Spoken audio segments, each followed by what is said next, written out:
तो बहुत पाखापाखि आपण मान स्पष्ट चित्र मिलीगलान ओडिशार बाबद पॉलिटिक्स बाबद यहाँ आपण मान अपडेट देमी गोटे कन्स्टिट्युएंसी भवानीपाटना जेनटा हमर पश्चिम ओडिशा रे भी जाउचे सागर चरण दास जे कि भक्त चरण दास कांग्रेस लीडर ताकर पुओ सागर चरण दास जे कि हमर कौशल के भी सपोर्ट करथिले मझी विधानसभा घेरो बेल के मझी करसन सागर चरण दास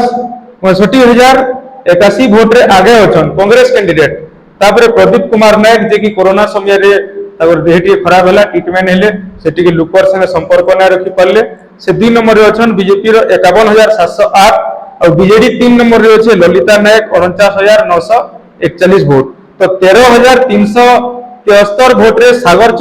चरण दास ऑलरेडी जीती सारले न टोटल 20 टा राउंड 19 टा राउंड सोलानो आ गुटे राउंड बाकी अछि तो हमें कहि पारमा सागर चरण दास भवानीपाटना रो नुआ विधायक इटा होची आपण मान करले भवानीपाटना रो जेन दर्शक माने देखुजन आपण माने भवानीपाटना रे सागर चरण दास पूरे कौशलवादी नेता कांग्रेस तरफ से नुआ विधायक हेले भक्त चरण दास पर पुओ।